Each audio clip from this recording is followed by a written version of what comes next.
Hello students, our today's topic is applications of Gauss theorem, and let me tell you one thing, it is very important topic from the examination point of view, whether it is your board exam or competitive exam. It is very important. You should know that how you can apply Gauss theorem for different questions, for different conditions. So that only we will learn today. And the first application of Gauss theorem is to find out electric field due to infinitely long charged straight wire. A straight wire is there which is charged, and suppose its length is how much? Infinite. And at any point P, which is at r distance, what we want to calculate its electric field intensity. And how we can do it with the help of Gauss theorem, that only we need to discuss today. Okay, so whenever we talk about Gauss theorem, whenever we want to use Gauss theorem, we have to choose one Gaussian surface. And we have discussed this thing before also, that what is Gaussian surface? A hypothetical closed surface is known as what? Gaussian surface. It should be closed and it is not present in reality. So that's why we are using the word hypothetical. Now what we have to think of, that for this particular case, that is for a straight wire, which surface we should choose as a Gaussian surface. We need to think about that. So suppose this is the wire and it is a charged wire and it is positively charged. Now we know this thing, for a positively charged wire, electric field lines are radially outwards, and in 3 dimension, if you will see, it will be like this. In every direction it will be like this, your electric field. And if you will see the locus of all these points, you will have what type of surface? You will have a cylinder. So what we can do, we can choose cylinder as a Gaussian surface in such a way that E is symmetrical at each and every point on that Gaussian surface. So for this case, what we have done, we have chosen cylinder of radius r, its length is L, and we have chosen it in such a way that the point P at which we have to find out the electric field intensity, it is lying on this Gaussian surface. Okay, so cylinder is the Gaussian surface for this particular case, that is for the straight wire. And how E is symmetrical at each and every point? Because at each and every point, if you will see, what will be the distance of these points from the charged straight wire? It will be r only. In this way, all the points will be at r distance from this wire, and if r is not changing, E will also not change, and if E will not change, we can say that E is symmetrical at each and every point. Okay, so this is the Gaussian surface, a cylinder in this case. Now you can clearly see that the cylinder is divided into 3 parts. We can divide it into 3 parts. One part could be its curved surface, and the other 2 parts could be its these circular flat planes, if you can see. So basically what we have done, we have divided into 3 parts. This is first part, that's why I have written S1 over here. This is second part, S2, and this is third part, S3. Okay, now we know this thing, it is positively charged straight wire. So what will be the direction of the electric field? It will be radially outwards. So for each and every part, the direction of the electric field will be in this direction only. E is not changing. What we will talk about for different parts, now we will talk about the area vector, that what is the direction of the area vector. So we will start with the first part.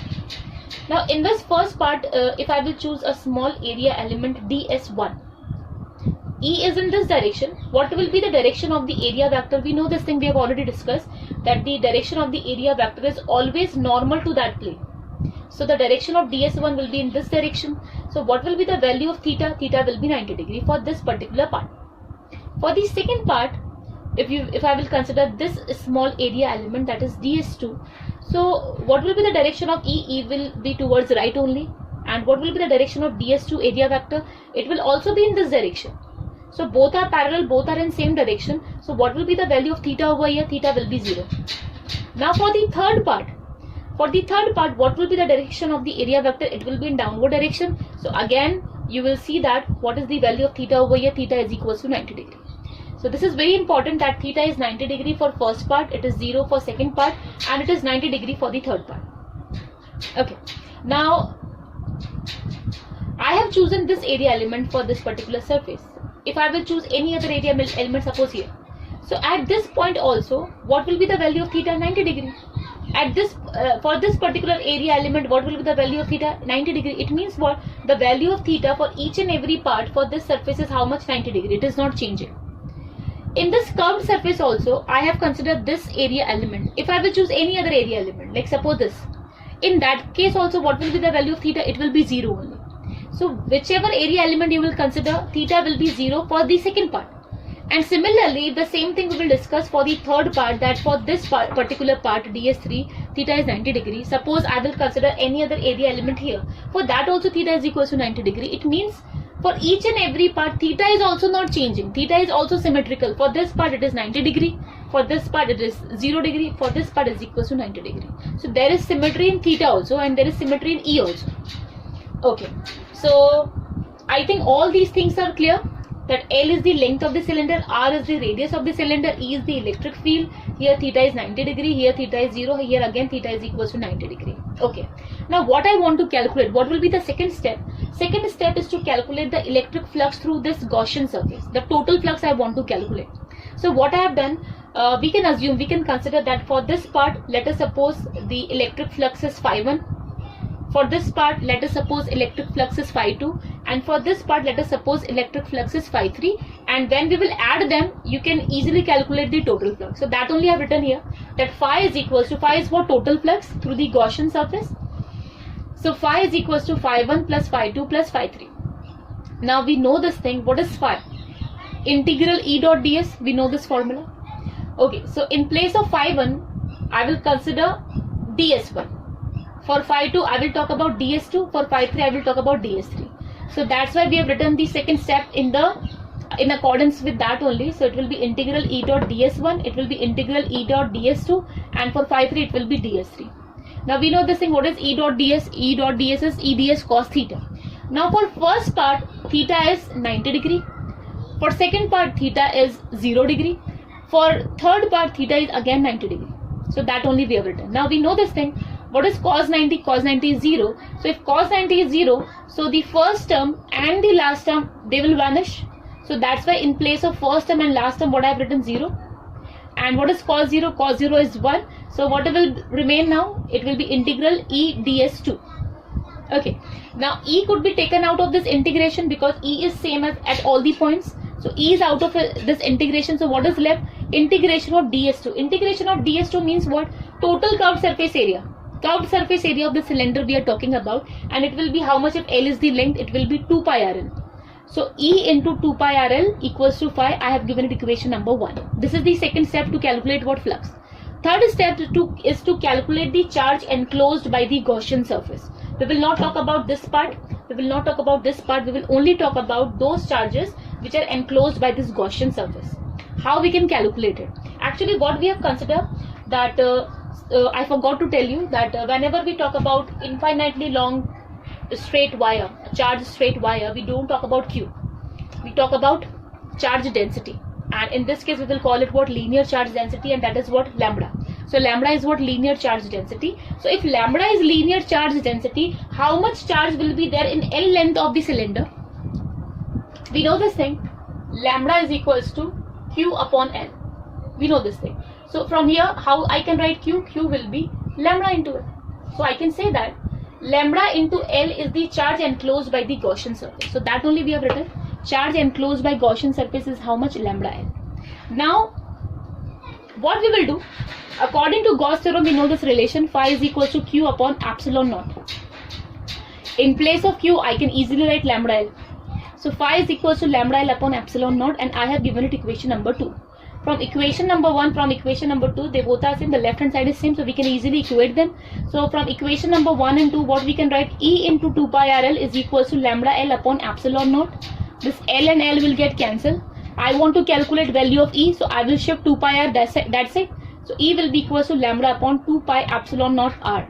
So from here we can see that E is inversely proportional to R. So this is how we have calculated electric field for a long straight charged wire with the help of what? Gauss theorem. Now second application of Gauss theorem is to find out electric field due to infinitely charged plane sheet. In first application, we have calculated electric field due to a straight wire which was infinitely long. This time we will talk about plane sheet. Suppose this is the plane sheet and we have taken a small part of that infinitely charged plane sheet and it is charged, suppose positively charged. And at some point P, which is at R distance, we have to calculate what electric field due to this plane sheet. And this we have to do with the help of Gauss theorem. So how we can do it, that only we need to discuss. So as we are talking about Gauss theorem, we know the first step of Gauss theorem. We know the first step how to use Gauss theorem, that we have to choose one Gaussian surface. So a plane sheet is there. First of all, we will talk about the direction of the electric field. The direction of the electric field will be like this. It will be radially outward. And in this direction also, the direction of the electric field will be like this. Okay. So the direction of the electric field is radially outward, normal to the plane sheet. Now we have to think of that what type of Gaussian surface we should select for this plane sheet. So the Gaussian surface will again be a cylinder, but this time the axis of the cylinder will be perpendicular to the sheet. So like suppose this is the cylinder and it is crossing this plane sheet. I cannot show it to you right now. So half of the cylinder is here and half of the cylinder is here. So the thing is that we have to calculate what electric field at point P. So the length of the cylinder onto this side is how much R. So the same length we have to take onto the other side. Why? Because we want that electric field should be symmetrical. So what will be the total length of the cylinder? The total length of the cylinder will be 2R. So 2R is the length of the cylinder.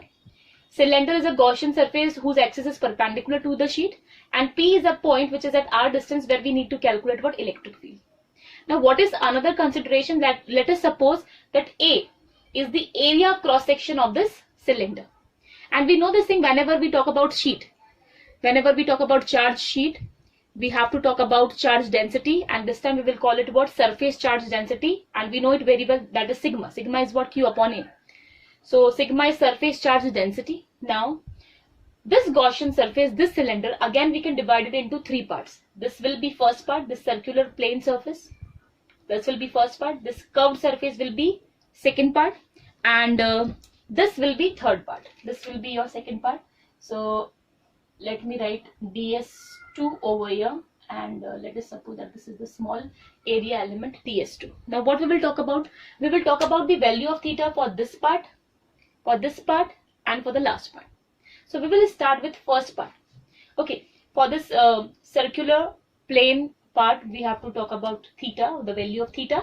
Now we know this thing, this is positively charged. So onto this side, what will be the direction of the electric field? Towards left. So the direction of electric field is towards this. What will be the direction of the area vector? This is the plane. So the normal. So the normal drawn on this plane will gives you what? The direction of the area vector. So what we observe, that the direction of the electric field and the area vector is in the same direction. So what is the value of theta over here? Theta is 0 over here. So for the first part, the value of theta is 0. Now let us talk about the second part, the curved surface of the cylinder. Like suppose I have taken a very small area element ds2 for the second part. Now we know this thing, that the direction of the electric field is in this direction, because we are talking about this side. It is positively charged, so it will be radially outward. Okay. What will be the direction of the area vector over here? The direction of the area vector will be in this direction. So what is the value of theta over here? The theta over here will be equals to 90 degree. It means what? For the second part, for the curved surface, what is the value of theta? Theta is equals to 90 degree. Now let's talk about this third part. Now for this third part, what you will observe, electric field is in this direction. The direction of area vector is also in the same direction. It means what is the value of theta? Theta is equals to 0. So I think this is clear, that theta is 0 for this, it is 90 for the second part, and it is again 0 for the third part. Now what we have to calculate? Again the same thing. The second step is to calculate what? Total electric flux through this Gaussian surface. So the total electric flux could be divided into three parts. First, let us consider that the electric flux for the first part is phi1, for the second part it is phi2, and for the third part it is phi3. And when we will add them, we'll have what? Total flux, that is phi. So that's why we have written over here phi is equals to phi1 plus phi2 plus phi3. Again we know the formula for flux, it is integral E dot ds. So for phi1 we have written ds1, for phi2 ds2, for phi3 we have written ds3. Now we will talk about, okay fine, we know this, what is dot product? Dot is EDS cos theta. So for the first part we have written theta is equals to 0. So here cos 0 will come. For second part we have written theta is equals to 90 degrees. So cos 90 will come. And for third part again we have written theta is equals to 0. So here what will come? Cos 0 will come. Okay. Now we know this thing, cos 0 is 1 and cos 90 is 0. And if cos 90 is 0, it means what? This second term will vanish. So that's why we have written here first part cos 0 is 1 and third part again cos 0 is 1. So we are here on this step. Okay, now we know this thing.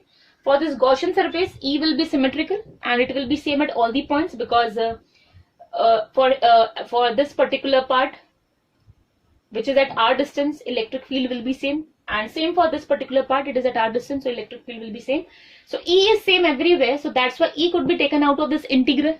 So that's why we are here on this step. So E integral ds1, again for this E integral ds3. Okay, now the thing is that integration of ds1 means what? We'll talk about cross sectional area, and how much is the cross sectional area A. So in place of this, what we will write A. So here we have written EA, and for the second term also we will write what? E into A. So that's why what we have written EA. EA plus EA will give you what? Twice EA. So phi is equals to twice EA. We have given it equation number 1. Now what is the next step? Next step is to find out the charge enclosed by this Gaussian surface. We are not talking about the whole sheet. We will simply talk about this Gaussian surface and how much part is enclosed by this Gaussian surface, and you can clearly see a circle I have made over it. So this circle, the charges inside this circle is the charge which is enclosed by the Gaussian surface, and how we can calculate it? Actually with the help of charge density, surface charge density. What we have written, sigma is what? Surface charge density, charge per unit area. So in area A, how much will be the charge? Like we know this thing, sigma is equals to Q upon A. So from here, what will be the value of Q? Q will be equals to sigma into A. So how much charge will be enclosed by this Gaussian surface? It will be sigma into A. Okay, now we will apply what? Gauss theorem. According to Gauss theorem, we know this relation, phi is equals to Q upon epsilon naught. In place of Q, again what I will write? Sigma into A. So sigma into A upon epsilon naught, I have given it equation number 2. We can easily equate equation number 1 and equation number 2. So when you will equate it, you will have what? 2EA is equals to sigma A upon epsilon naught. A and A will get cancelled. When you will shift this to that side, it will go in denominator. So finally what you will have, E is equals to sigma upon 2 epsilon naught. And here we see that electric field is independent of R. It does not depend upon R. It simply depends upon what? Surface charge density. So in this way, what we have calculated, electric field due to infinitely charged plane sheet.